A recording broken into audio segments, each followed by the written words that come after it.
Every car has a story. They travel thousands of miles, weaving through bustling streets, gliding along empty highways, carrying countless passengers on journeys both big and small. But one day, every journey must come to an end. And when that time comes, a car is not simply discarded. It embarks on an entirely new path, the dismantling journey.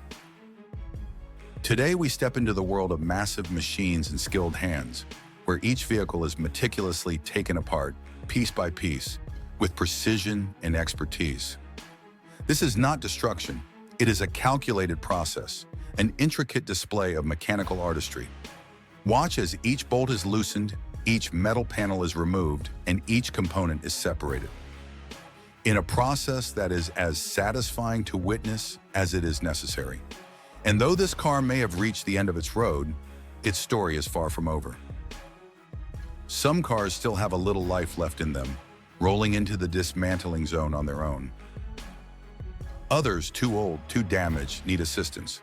A specialized machine moves in, clamps onto the chassis, and lifts the car effortlessly, as if it weighs no more than an empty box. Inside the workshop, workers prepare for their task. This is not chaotic destruction. It is a carefully orchestrated process. Each vehicle is placed precisely in position, awaiting every calculated movement. Nothing is wasted if it can still serve a purpose. Before a single bolt is removed, one crucial rule must be followed. Safety first.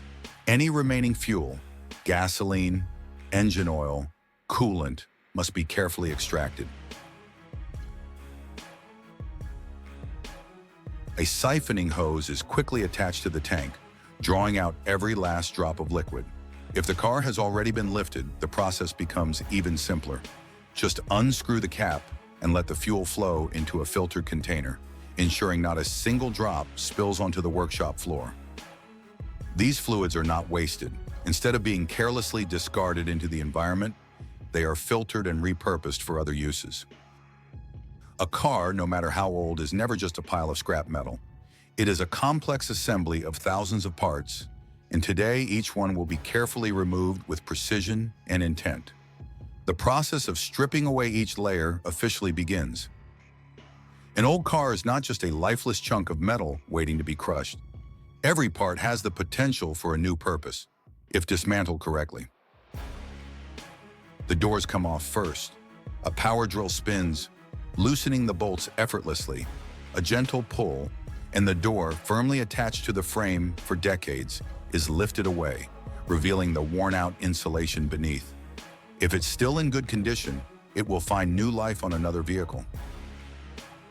If damaged, it will be sorted into metal, plastic, and rubber, each material processed separately. The seats and any other reusable components are carefully removed by the skilled hands of the workers, ensuring nothing valuable is lost.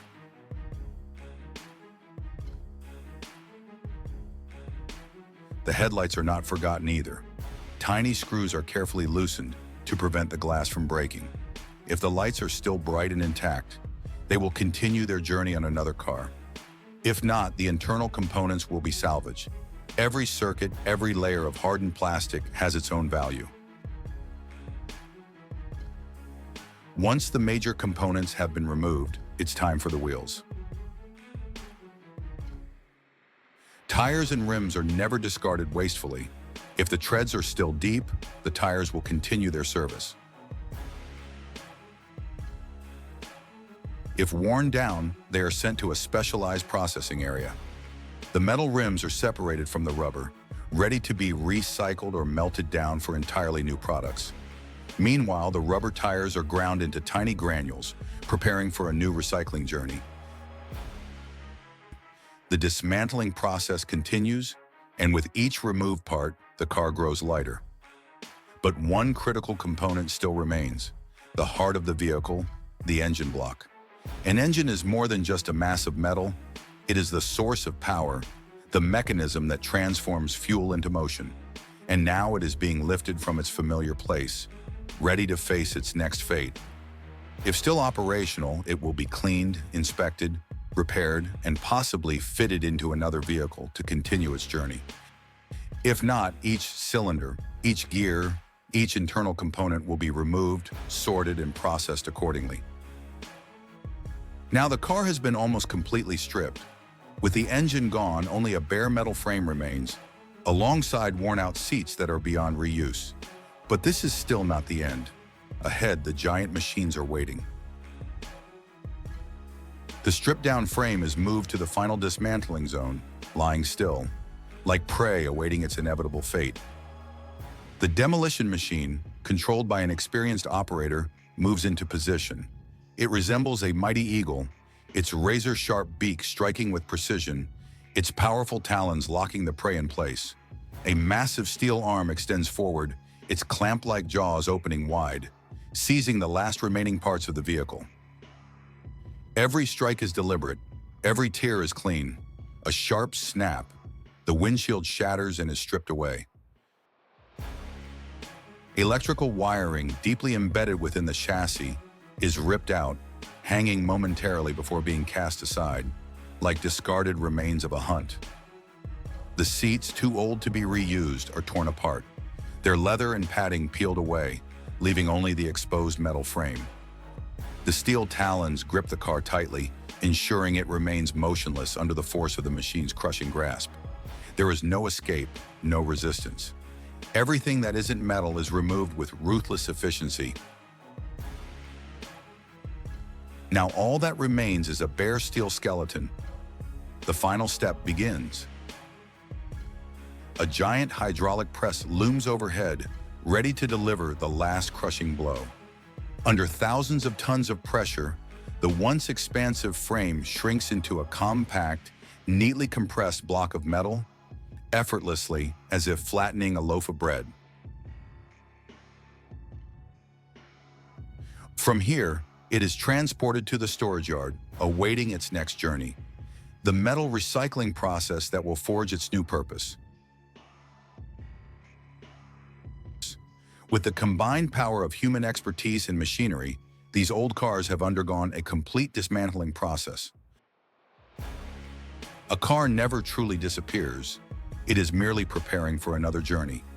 Perhaps it will become a bridge, a skyscraper, a rubber playground surface, a road, or even a brand new car ready to continue its travels. Nothing truly vanishes. Everything changes, preparing for a new beginning. The cycle continues, and the journey never really ends. Thank you for watching. If you enjoyed this video, please give us a like and don't forget to leave a comment below. See you in the next video. Goodbye and see you soon.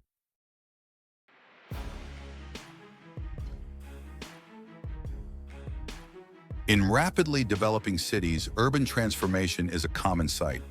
Old residential areas are gradually replaced by new high-rise buildings. Roads, bus stations, parks, and more are constantly being expanded. But something silently emerges after every wave of change: construction waste.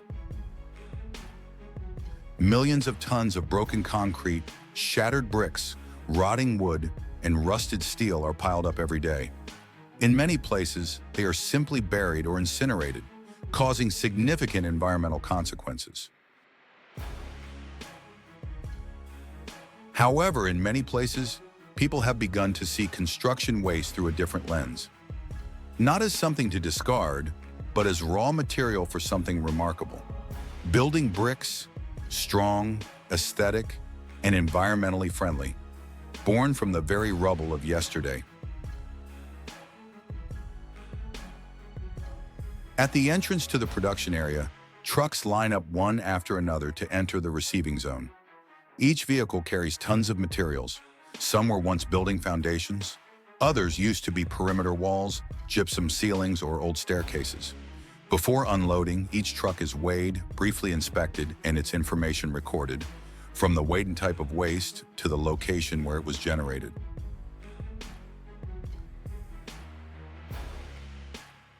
At the gathering area, excavators begin their work, loading the waste onto the input conveyor belt. Large chunks of concrete, broken bricks, even steel door frames, and torn corrugated iron sheets are fed one by one into the sorting system. On a conveyor belt stretching dozens of meters, an intelligent crushing and sorting system operates non-stop. It starts with the crusher, which significantly reduces the size of large construction waste. Massive steel machines stand tall, roaring like the beating hearts of the factory. Huge concrete blocks are fed into a jaw crusher, where two giant steel plates, one stationary and one moving, compress each block until it breaks apart. The fragments fall onto a conveyor belt that leads through the sorting system. They pass through a magnetic separator, which removes all ferrous materials like iron, nails, and scrap steel. What remains is then transferred to the air classification unit, where precisely directed air jets separate wood, plastic, fabric, and nylon bags from the main material stream. At the end of the line, infrared sensors scan each remaining fragment to detect foreign objects and eliminate anything unsuitable for recycling. After this filtering process, what remains are the most valuable components: roof tiles, construction stones, and crushed concrete. All of these are sent to the next stage, where the past is crushed once again to prepare for a new form. The journey continues with the roller crusher, where the material is further reduced in size. The result, small stones and brick fragments ranging from 5 to 30 millimeters, suitable for producing recycled bricks. Once the crushing process is complete, the material is screened through a triple-deck vibrating sieve. The top deck retains the larger stones. The middle deck filters out medium-sized particles. The bottom deck, the finest, is reserved for floor tiles and decorative bricks. Each tiny fragment is no longer aimless. It has been sorted, identified, and is now ready to enter the process of rebirth.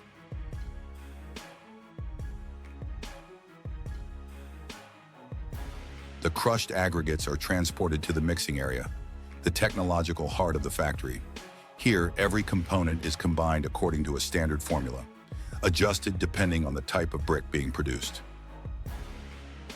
Aggregates make up about 50% of the mix, blended with cement, a portion of fly ash, an industrial byproduct from thermal power plants, along with water and a small amount of additives. These additives play a crucial role. Some enhance adhesion, others provide water resistance, and some adjust color: brick red, ash gray, or earthy brown. Everything is fed into a forced action mixer. The counter-rotating paddles pull all the components together, colliding and kneading them like a giant dough machine. After a few minutes, the mixture becomes pliable and uniform, able to hold its shape when pressed, reaching the ideal consistency for molding. Each batch is tested before entering the brick pressing line. A technician lifts a small amount by hand, presses it gently, then releases. If the mixture doesn't break apart or flow, the batch is considered ready. The mixture is fed into the compression chamber, where the extrusion machine awaits. Under extremely high pressure, it produces thick, uniformly textured blocks that move along a conveyor belt toward the cutting system. This is where the bricks take shape: square, sharp-edged, solid, and impressively consistent. Every day, tens of thousands of bricks are born from hundreds of tons of what once seemed like worthless waste.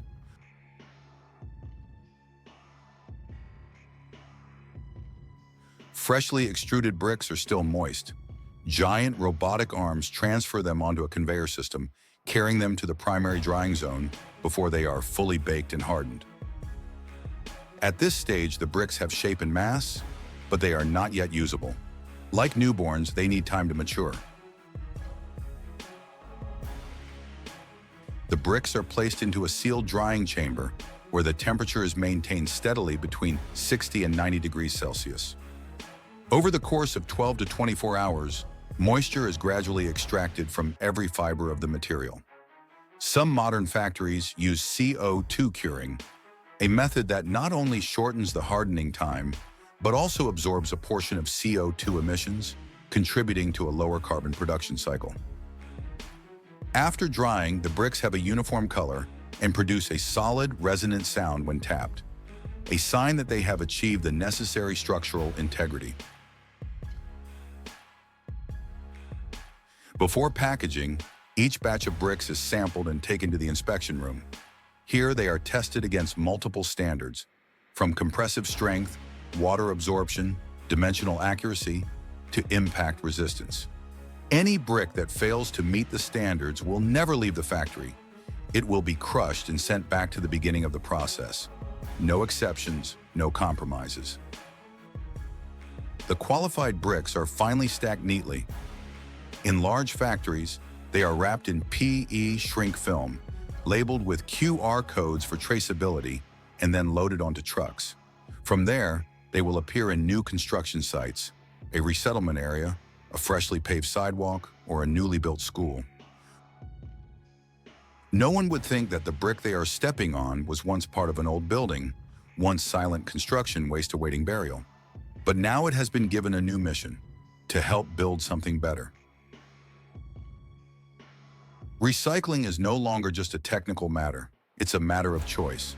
Factories that produce bricks from construction waste are quietly proving one thing: waste doesn't have to mean the end. If we have the technology, the mindset for sustainability, and the belief that materials deserve a second life, everything can start again.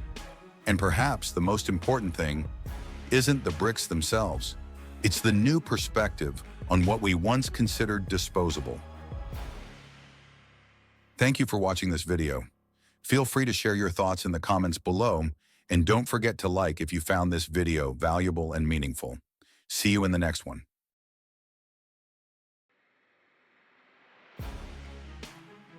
Hello everyone. Today we will explore together a special and very interesting process in the field of recycling. The process of recycling air conditioner radiators. Surely we are no strangers to air conditioners. But not everyone knows what we can do with them after they can no longer be used. On average, each air conditioner can contain about 2 to 5 kilograms of aluminum. If we throw them away, we have clearly wasted a large resource. So what is the process of recycling them at a local factory? Let's explore with us right now.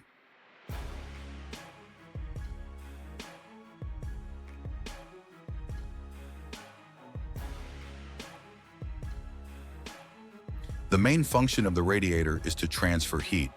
The refrigerant gas, after being compressed by the compressor, will have a high temperature. When passing through the heat exchange tube system, it will release heat into the environment with the support of the fan. Aluminum radiators usually have an average durability of 10 to 15 years. After this time, most radiators can no longer be used. They are discarded and need an effective treatment solution. They are gathered at the factory after the collection process. The radiator has an interlaced structure with aluminum layers interspersed between the radiator tubes to optimize heat transfer. First, the workers cut the radiators into small pieces. The saw operates at full capacity during this process.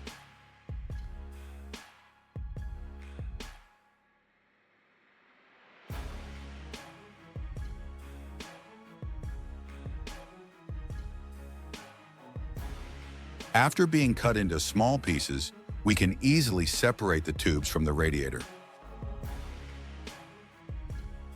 To separate the metal tubes from the radiator while maintaining the same quality, the workers skillfully use rudimentary tools. First, a worker uses a knife to create deep grooves along the radiator tube. Then, using a small pickaxe, they separate the surrounding aluminum. With skill and proficiency, very quickly the copper tubes were separated from the radiator. This separation process not only helps to recover all the metal, but also retains the quality of copper and aluminum, making them ready for the next processing steps without having to clean too much. The copper tubes will be recycled in another process. The surrounding aluminum will be the main character in today's video.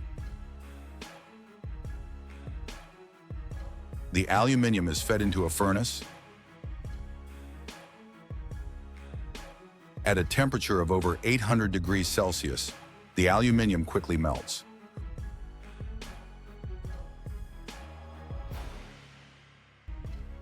Once the slag is removed, the molten aluminum is poured into a casting mold.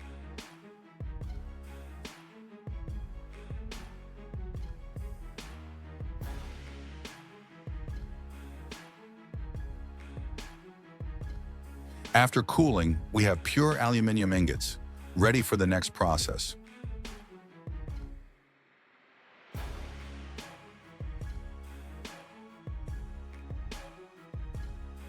The aluminum ingots are fed into a heating furnace to serve the extrusion process.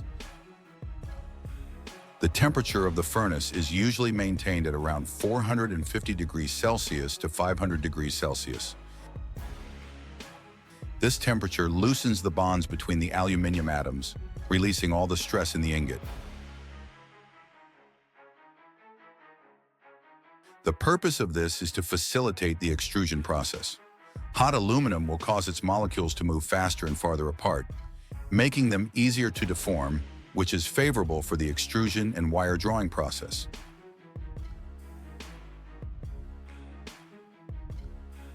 After being put into the pressing chamber, the aluminum billet is subjected to extremely high pressure by the hydraulic piston, which can reach 15,000 tons, to push the aluminum billet through the pressing die. The aluminum billet continues to be pressed through a series of circular dies of decreasing size. The shape of the aluminum after pressing will be exactly the shape of the die hole.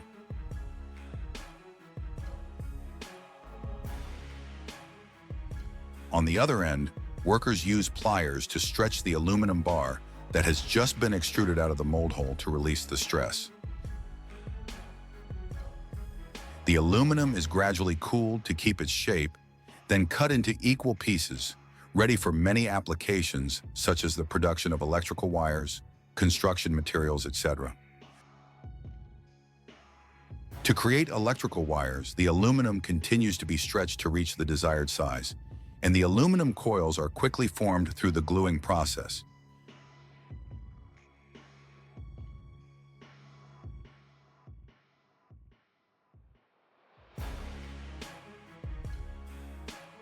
You see, just from old air conditioner radiators, with meticulousness and ingenuity, workers have turned them into valuable materials, partly solving environmental problems and saving resources. Thank you for watching the video. If you find it interesting and useful, please like, share, and subscribe to the channel. Don't forget to leave your thoughts in the comment section below. And now goodbye and see you again. Every day when we throw trash into the bin, very few of us think about where it will end up. Those garbage bags, if not properly treated, will eventually be buried underground, where they silently leak toxins into the environment, emit greenhouse gases, and persist for hundreds of years. But in many countries, waste is no longer a burden. It has become a resource. There, modern waste-to-energy plants have been built like giant machines, where trash is transformed into energy.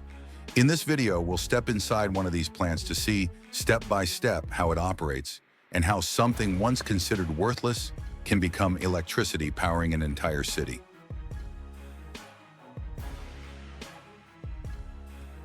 Each truck carries tons of municipal solid waste, a mix of leftover food, plastic, paper, wood, and fabric scraps. When the truck arrives, the entire load is dumped into a massive storage pit, 8 to 12 meters deep. This pit is completely sealed, equipped with a ventilation and deodorization system to minimize odor pollution in the surrounding environment. Above it, a giant robotic arm is programmed to operate continuously. This arm not only grabs waste to feed into the furnace, but also performs the mixing process. Even mixing is extremely important, because if the waste is too wet or too dry, the combustion process that follows will be affected. Too much moisture in the waste can lower the temperature of the combustion chamber and produce more toxic gases. Therefore, the mixing step helps stabilize the calorific value, that is, the amount of energy that can be generated from each kilogram of waste, which typically ranges from 6,000 to 8,000 kilojoules. After being evenly mixed to balance moisture, tons of waste begin their journey into the heart of the plant, the combustion chamber.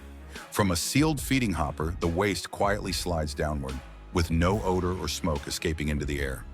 Here, inside a mechanical grate system, similar to a massive steel conveyor, The waste moves slowly and passes through three key stages: drying, combustion, and leaving behind ash.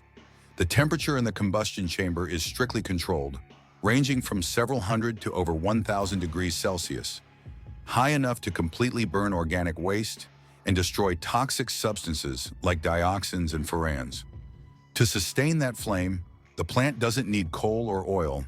The waste itself, rich in carbon, fuels the fire. A network of sensors constantly monitors temperature, airflow, and combustion efficiency. If any irregularity occurs, the system will immediately intervene. Every passing minute, tons of waste burn steadily, and that invisible heat becomes the driving force for the next step: generating steam, powering a turbine, and producing electricity. From something once discarded, waste is now becoming energy for an entire city. From the outside, curved steel pipes wrap around the combustion chamber like blood vessels. That's where water is introduced to absorb the immense heat generated from burning waste. But the water doesn't simply boil, it's pushed to a state of superheated steam, reaching temperatures up to 450 degrees Celsius and pressures 40 times greater than the air we breathe. This steam is sent straight to the turbine, where every molecule releases its stored energy. It spins the turbine blades at speeds of up to 3,000 revolutions per minute, driving the shaft of the generator, where electricity is created, following the classical principle of electromagnetic induction by Michael Faraday, now executed with 21st century precision. To understand it more clearly, do you have a pressure cooker at home?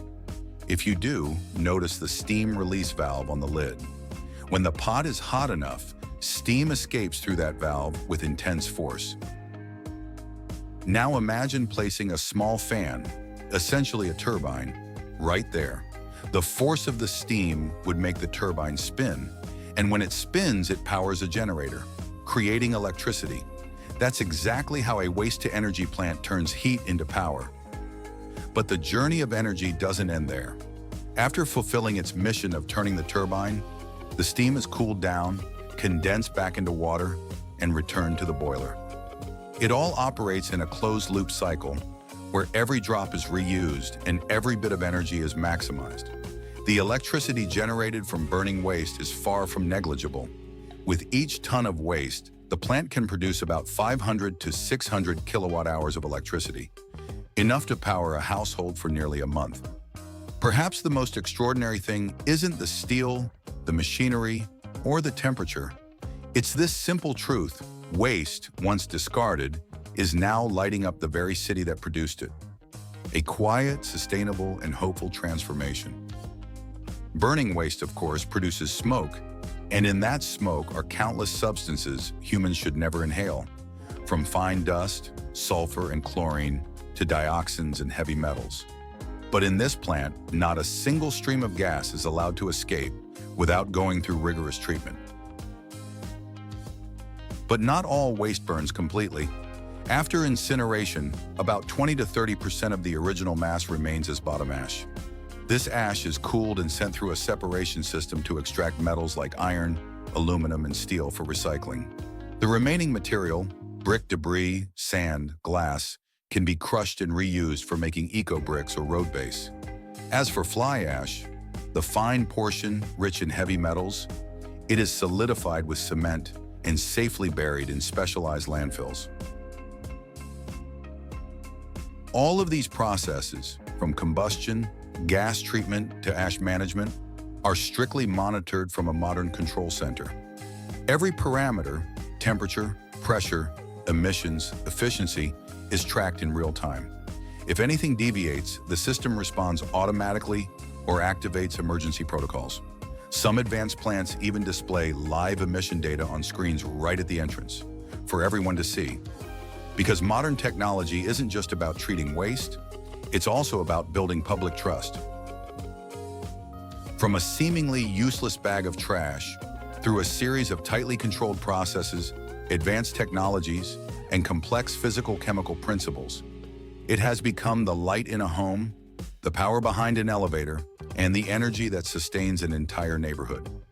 A waste-to-energy plant is not an excuse for careless disposal, but a commitment if we must generate waste, we must also treat it responsibly. And the final step, though outside the production line, begins with each of us. Sorting, reducing, and rethinking our consumption habits. Because the journey from waste to electricity is also a journey from individual awareness to a global solution. Thank you for watching. Share your thoughts in the comments below and give us a like if you found this meaningful. See you in the next video. In today's modern world, plastic is everywhere. From the milk bottle you drink every morning, to the cooking oil jug in your kitchen, and even the water pipes in your garden. And did you know?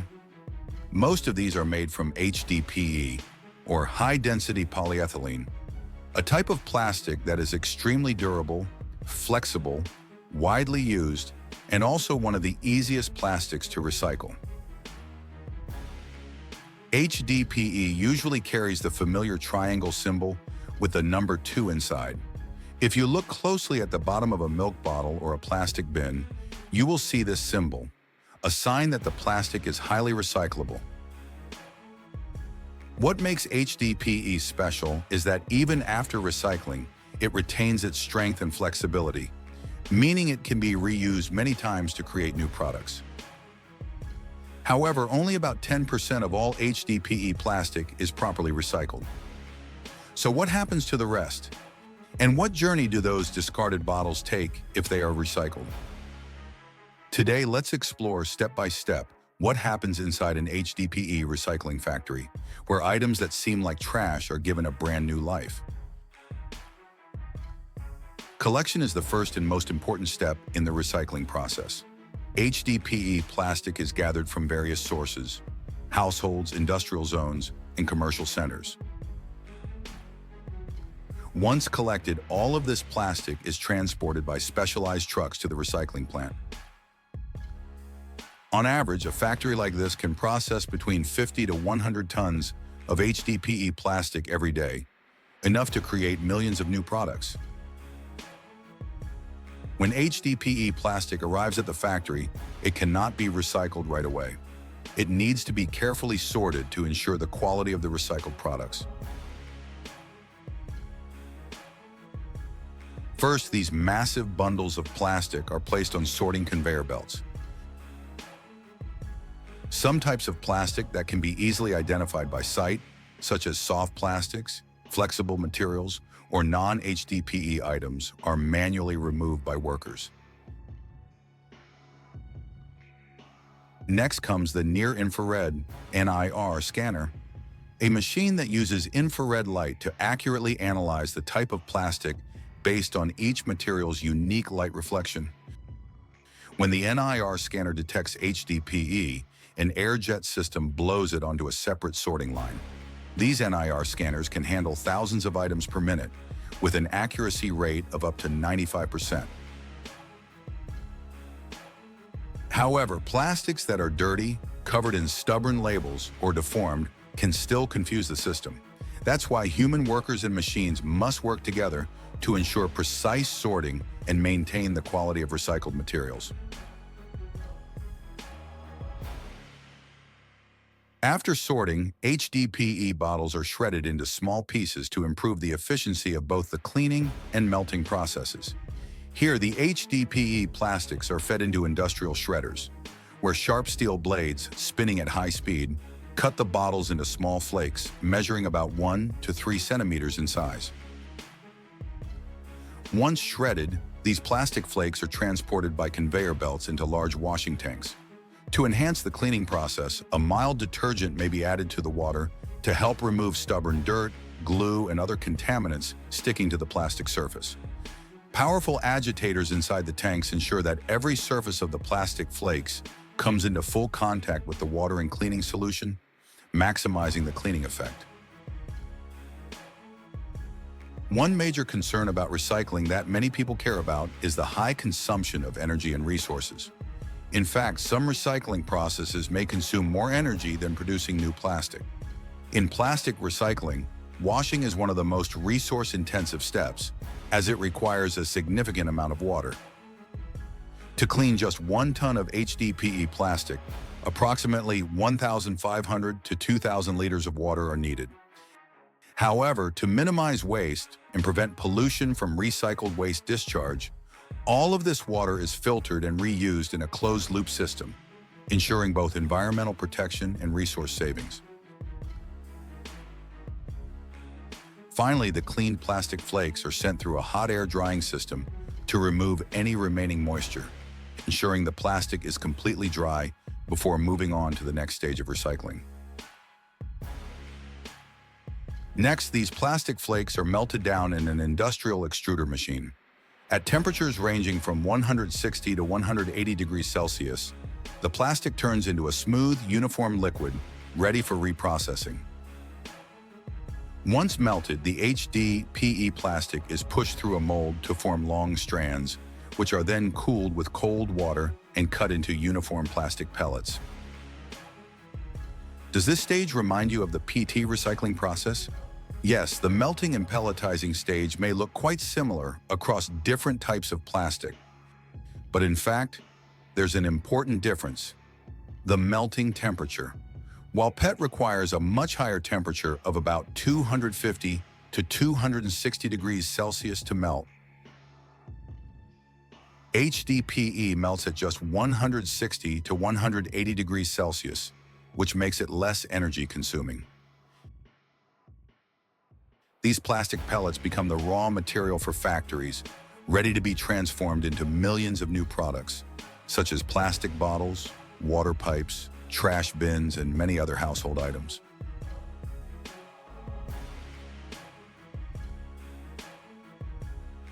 Every stage uses advanced machines to boost efficiency, reduce manual work, and save energy.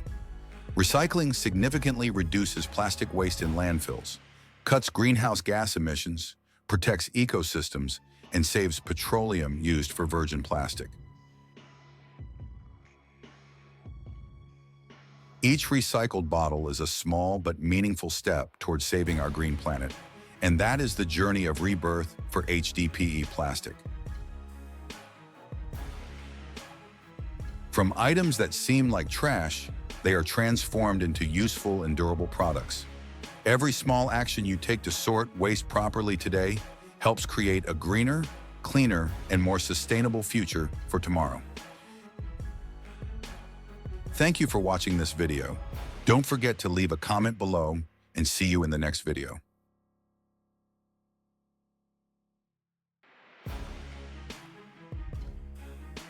Do you know that if batteries are disposed of in the soil or water, harmful substances like lead, cadmium, mercury, and other waste will gradually leak into the surrounding environment, causing soil and groundwater pollution? If they are burned along with waste, it will cause air pollution. What happens when we recycle them? Why has battery recycling technology only started to develop now? Let's explore this together with the IronHand Tech channel right now. First, let's explore the process of recycling old batteries. It starts with collection and sorting. Old batteries are collected from various sources. Previously, it was very difficult to find a collection point for old batteries, but now it is not hard to find collection points of different scales. After being transported to the factory, they are sorted by different types of batteries, such as alkaline, lithium-ion, lead acid, etc., because each type of battery has different chemical components, requiring specific processing methods to ensure safety and efficiency. They are also sorted by battery size and condition. After sorting, the batteries will enter the pre-treatment stage. This process may include disassembly, crushing, shell separation, and sterilization.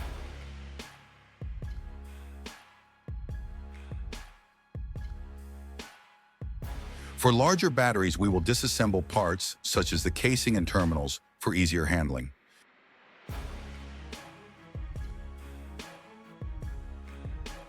The batteries will be crushed into tiny particles, which is especially useful for alkaline and zinc-carbon batteries. Concurrently, the shell separation process also takes place. The plastic casing surrounding the battery will be removed to expose the core containing valuable metals.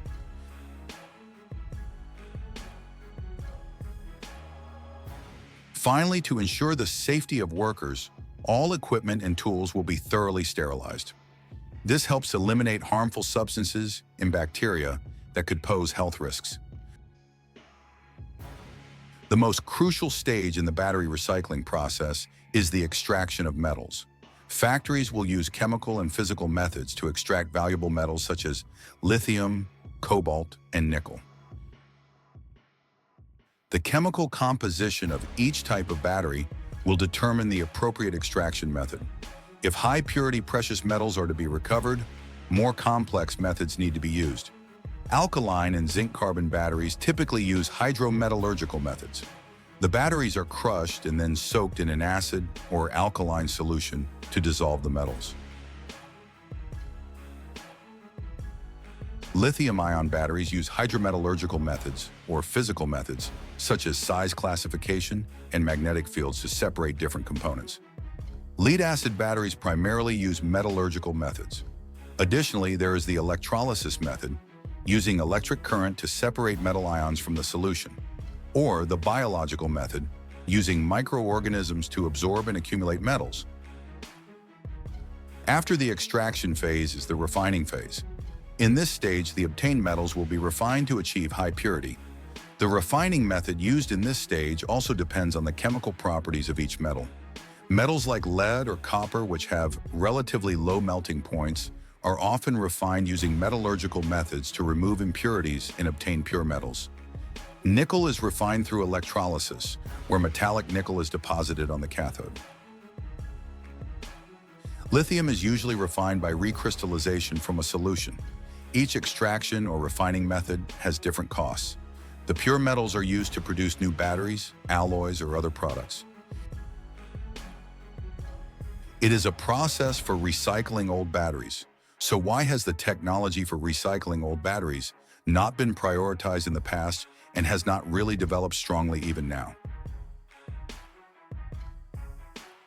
Previously, when electric vehicles were not yet developed, household appliances were the most common battery-operated items, making them the largest source of old batteries.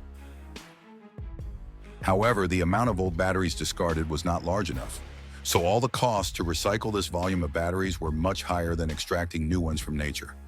Not to mention the complexity and danger in the recycling process, as the recycling technology was not sufficiently developed due to society's lack of interest in developing battery recycling technology.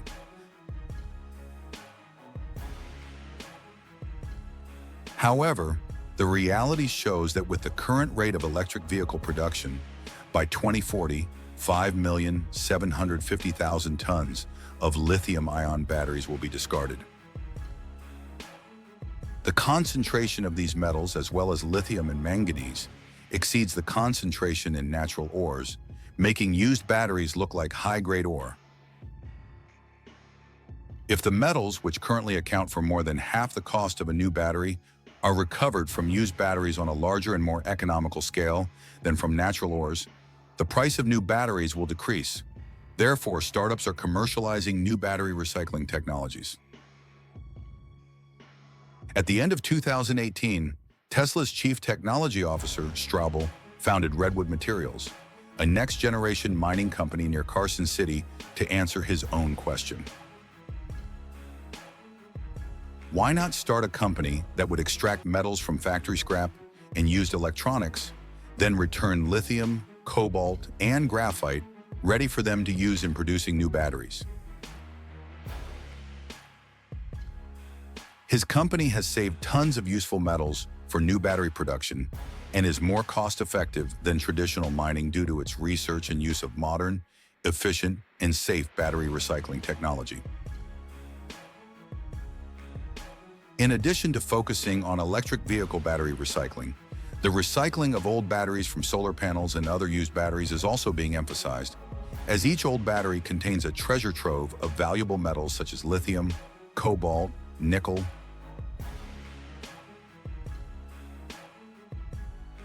Recycling batteries brings many benefits, reducing soil, water, and air pollution, reducing the demand for mining, saving energy, Battery recycling creates many jobs and boosts the economy, contributing to building a clean green future for sustainable development.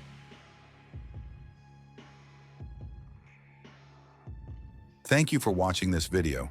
If you found it interesting and useful, please like, share, and subscribe to our channel. Don't forget to leave your thoughts in the comments below. Now goodbye and see you in the next video.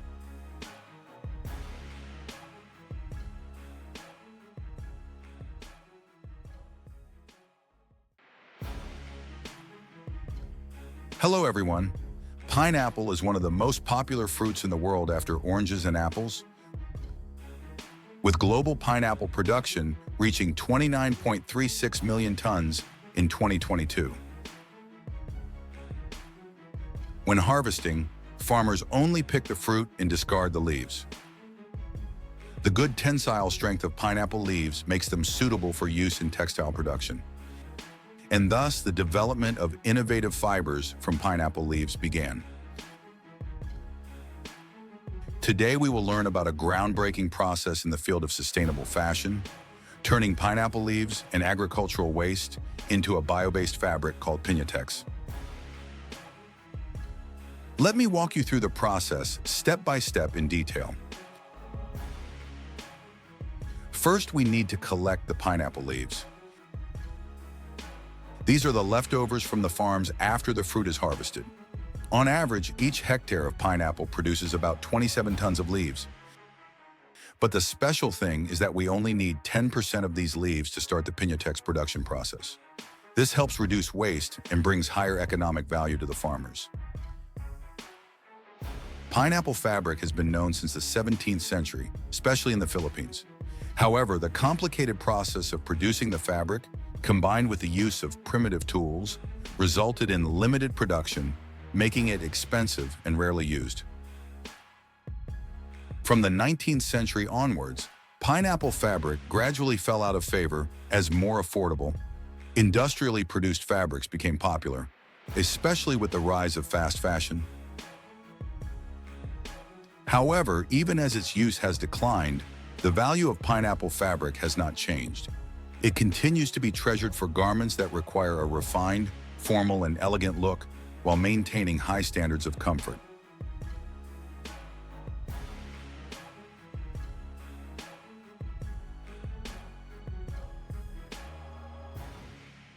Next, the pandan leaves are put through a fiber extraction process, also known as decortication. This process separates the strong fibers from the pulp. Semi-automatic pineapple pulp separator machines can process 3 tons of leaves per hour using pressure and rotation to quickly separate the pulp from the leaves, leaving only the pineapple fibers. In rural areas, people do this manually. From 1 ton of pandan leaves, we can get about 60 to 80 kilograms of fibers. The separated pineapple fibers will need to be cleaned and dried. What is special here is that this process does not use toxic chemicals. The fibers are soaked in clean water to remove impurities and then dried naturally under the sun. This process usually lasts 2 to 3 days, depending on weather conditions. Using 1 ton of pineapple leaves helps reduce about 3 tons of CO2 and consumes 80% less water than traditional cotton production. Next, we come to the most important process in Piñatex production, processing and sheeting. This is where the pineapple fibers are transformed from raw material into a valuable biomaterial that feels like real leather. Let's explore each detail. The cleaned and dried pineapple fibers are fed into a pre-treatment system where they are shredded. Then a spinning machine straightens the fibers and presses them. The pineapple fibers are mixed with a bio-based binder, usually PLA, polylactic acid, or plant polymers. PLA is derived from cornstarch or sugarcane, which adds strength to the Piñatex sheet while remaining environmentally friendly. The mixture of fibers and PLA is fed into a heat press to be dyed and dried, creating Piñatex sheets of the desired size and color. After pressing, the Pinatex sheets are cooled naturally or through an air cooling system. The sheets are then quality checked to eliminate substandard products. While animal skins require weeks of tanning with chemicals, Pinatex takes just a few days and uses mainly bio-based materials. Pina fiber is a strong and durable material, meaning it can withstand wear and tear over time. It is stronger than cotton and has a tensile strength similar to silk. Pina fiber has a smooth, glossy texture that gives it a shiny appearance. This makes it an ideal material for creating garments and accessories with a luxurious look. Despite its strength, Pina fiber is also soft and comfortable to wear. It is not itchy or scratchy like some other natural fibers, making it a great choice for those with sensitive skin.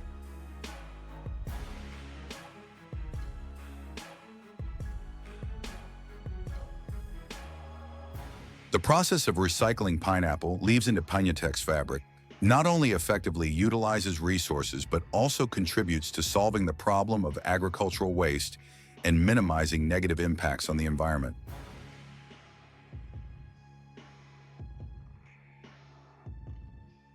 Hopefully in the future, this technology will continue to be developed and applied more widely.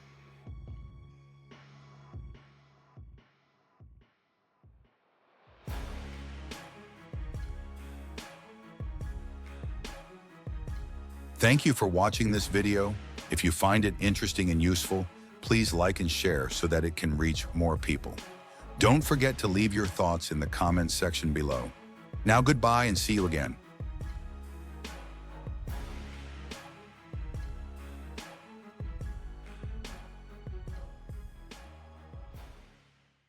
Hello.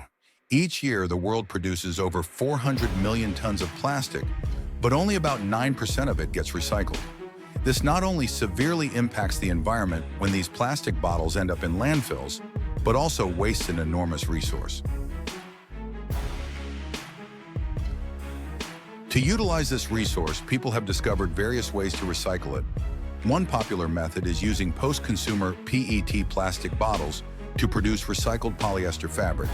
This method generates 75% fewer greenhouse gas emissions compared to producing new PET and consumes less energy and fewer resources.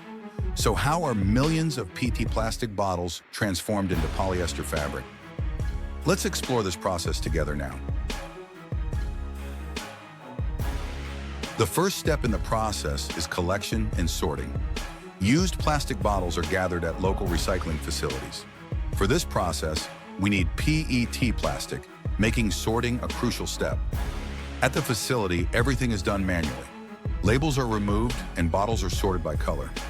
PET plastic will be used to create polyester fabric, while other types of plastic are sent to separate recycling processes.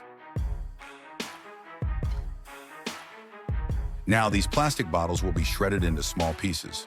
This shredding process breaks the bottles down into flakes, measuring 10 to 12 millimeters in size. These flakes still contain impurities, such as labels or caps, which need to be removed. The flakes are placed in a water tank where heavier PET pieces sink to the bottom. Lighter plastic fragments float and are skimmed off the surface. The flakes are then transported via conveyor belts to a drying process. High-speed air dryers evaporate all the moisture clinging to the PET flakes surface.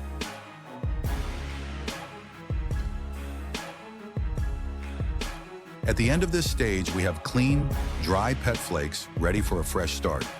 They are collected into bags and transported to the next recycling stage.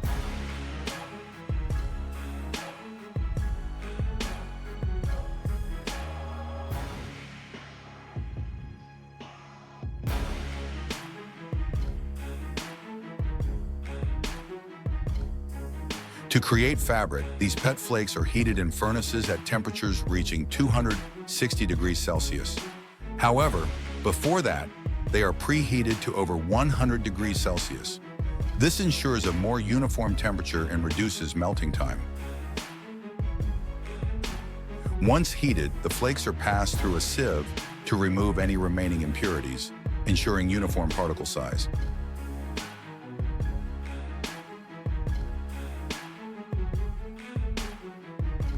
Now comes the most crucial stage. The melted plastic is pushed through a fine metal mesh with tiny holes. As the molten plastic flows through, it forms long, thin strands. These strands are immediately cooled to maintain their shape and then collected in containers below. These are polymer fibers. Polymers are large molecules made up of repeating units called monomers. Imagine a bicycle chain. Each link is a monomer, and the entire chain is a polymer. This structure gives PET its exceptional properties: high durability, impact resistance, transparency, and chemical inertness. Initially, these plastic fibers are weak and lack strength. They are stretched multiple times under heat to align the polymer molecules, increasing their durability and flexibility. The fiber drawing machines stretch the fibers to make them thinner and interconnect them, forming sheets of fabric. This process requires high precision. If stretched too quickly, the fibers may snap. If stretched too slowly, they won't be thin enough to create the soft fabric we desire. After this stage, the fibers reach uniform thickness and size, ready for polyester production. The stretched plastic fibers are then compressed and cut into clusters resembling cotton. This raw material is used to produce polyester. These cotton-like fibers are baled and sent to textile mills, where they are spun into yarn and turned into fabric for future use in our lives.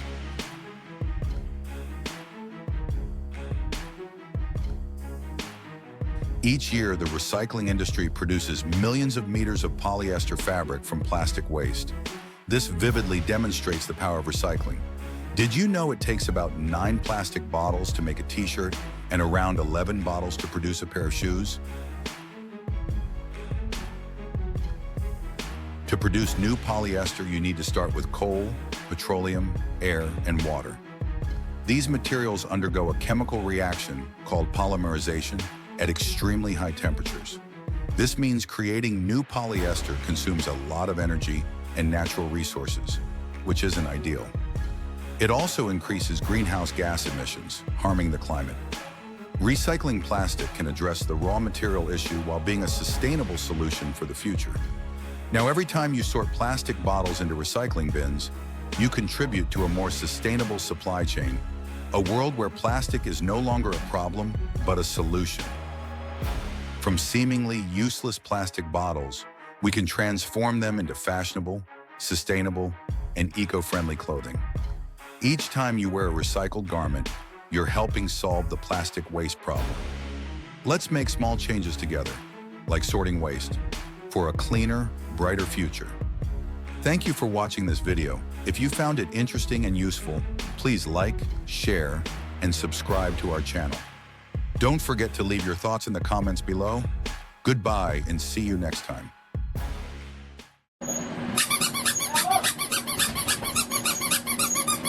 Welcome to the IronHand Tech channel. Did you know that an estimated 350 million pairs of shoes and sandals are discarded worldwide every year? While 1.5 billion people suffer from diseases that could be prevented by wearing proper footwear? In India, with over 250 million people living below the poverty line, and tens of millions of children lacking shoes or sandals, they face many dangers such as injuries and infections.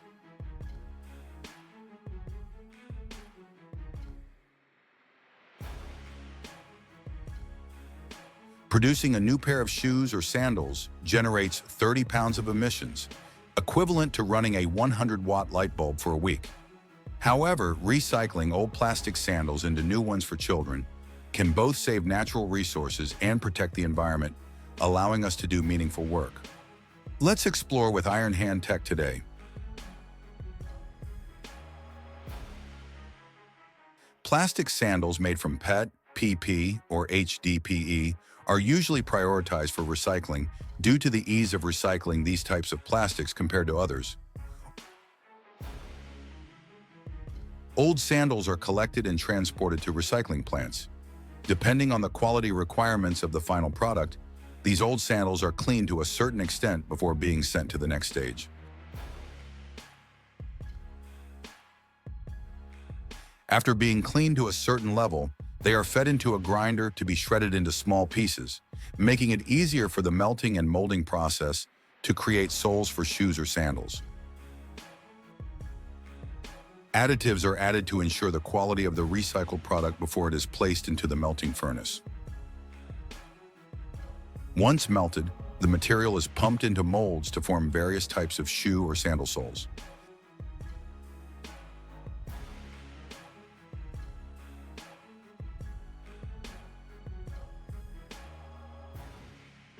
The sandal body will be made using recycled PET plastic pellets. The reason for this choice is that PET pellets can create a variety of attractive colors for children, unlike the single black color derived from recycling old sandals. Additionally, the cost of recycled PET is significantly lower than newly produced PET, encouraging the recycling of PET bottles and contributing effectively to environmental protection.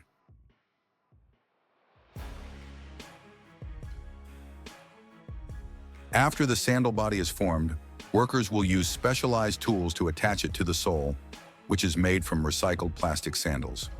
These colorful sandals are carefully crafted, with each detail polished. Whistles can also be added to make them more fun for toddlers learning to walk. Finally, each pair of sandals is packaged in individual bags and delivered to children. The combination of recycled plastics has given old sandals a new life, allowing them to return once more to serve people. Yes, I know about Shreyans Bhandari and Ramesh Dami, two young athletes from India who co-founded the project Green Sole, which focuses on recycling old shoes into new ones. The initiative has been a remarkable success, with an estimated 150,000 pairs of flip-flops and sandals distributed to underprivileged children.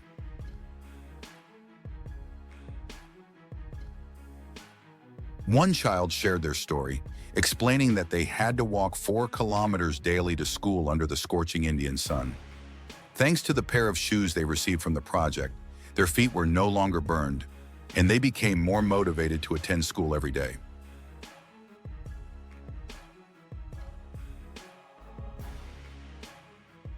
This project is a powerful example of how creative recycling can make a significant impact on the lives of those in need while promoting environmental sustainability. One way or another, as long as we are willing to share and care for the environment, we can make life better every day. When you watch our videos, we are certain that you are also contributing to spreading positivity and making the world a better place. Thank you, and see you in our next videos.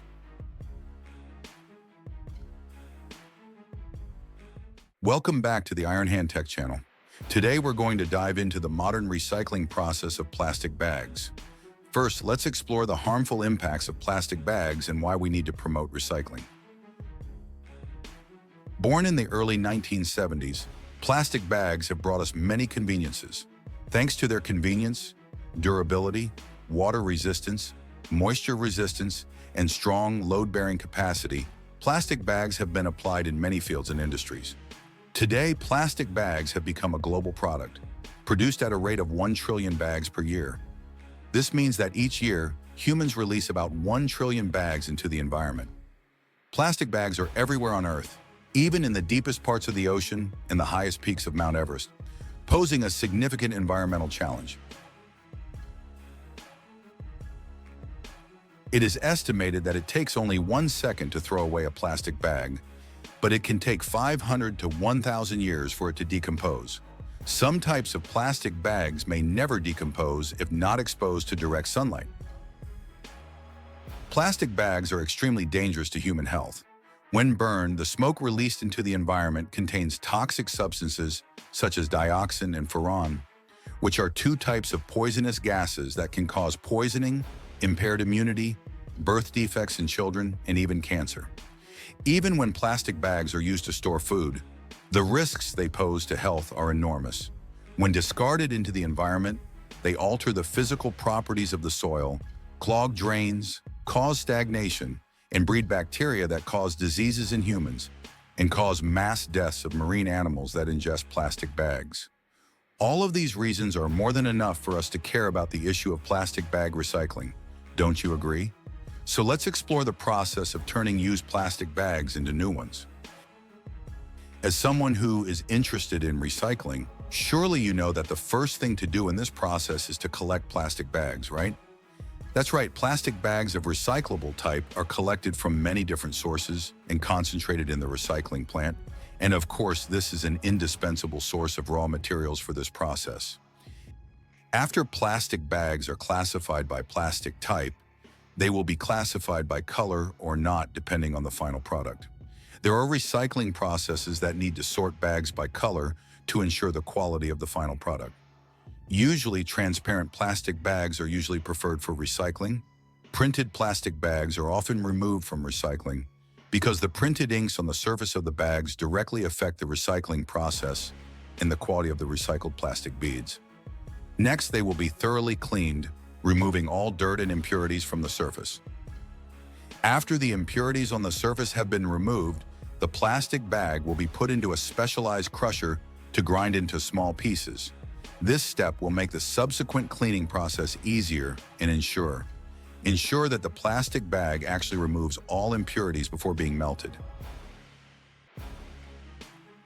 As well as the PET plastic bottle recycling process, after co-minuting small pieces are passed through the cleaning tank. However, the crushed pieces of plastic bags are usually very light and almost completely float on the surface of the cleaning tank. So it is necessary to use water nozzles with strong pressure to spray continuously on the tank surface. Along with that are rotating shafts with many small teeth rotating in the same direction. They are both to assist in cleaning plastic pieces and to transfer clean plastic pieces to the drying process. Twisted spindles bring clean plastic pieces to the dryer. The usual dryer is the blower. We now have clean materials ready for fusing, extrusion, and recycled plastic pellets.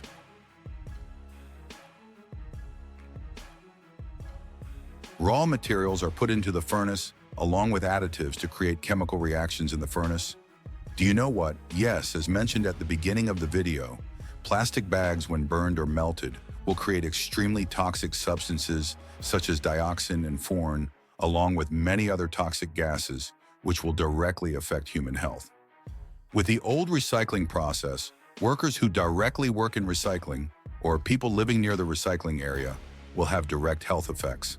However, with modern technology closed and a process to treat exhaust gases before being released into the environment, this is no longer a concern. The additives will render the toxic substances harmless and have gas filters to prevent the remaining toxic substances from escaping from the kiln, and the chemical reaction process, again taking place in the kiln, renders the toxic gas harmless. It's amazing, isn't it? Let's go back to the recycling process. After being melted, we will obtain liquid plastic. The liquid plastic will be passed through the extruder to form long plastic fibers. The plastic fibers will be passed through the cooling tank to create solidity. And then these plastic fibers are passed through the cutter to form small plastic particles ready for the recycling process into new products.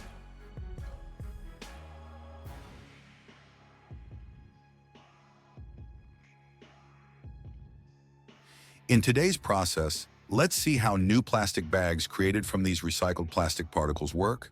The plastic particles will be mixed with colorants if you want the new plastic bag to be colored, or you can make a transparent plastic bag without adding colorants. However, a few additional additives may be needed to increase the physical properties of the final product. These plastic particles are fused again, then they are fed into a blower to form a thin plastic film. Next, this film will be passed through a system of rollers with the following purposes: fixing the shape of the film, cooling, laminating, flat pressing, surface reinforcement, even printing if necessary, and the final roller will cut and shape the plastic bag. So instead of throwing plastic bags into the environment or burning them, through a recycling process, we have a new plastic bag, which helps protect the environment and create many jobs for workers. However, in our opinion, plastic bags should only be recycled with modern processes because, as mentioned in the video, if old technology is used for recycling, the risk of recycling to the health of the workers working in the factory or people in the surrounding area will be seriously affected. Let's recycle according to modern processes for a green life. Thank you for watching the video and spreading meaningful things with us to help protect the earth, protect the lives of ourselves and our children. If you find this video good and meaningful, please give us one like, one share, leave a comment on your thoughts, and don't forget to follow the channel to watch more meaningful videos. Thanks and see you again.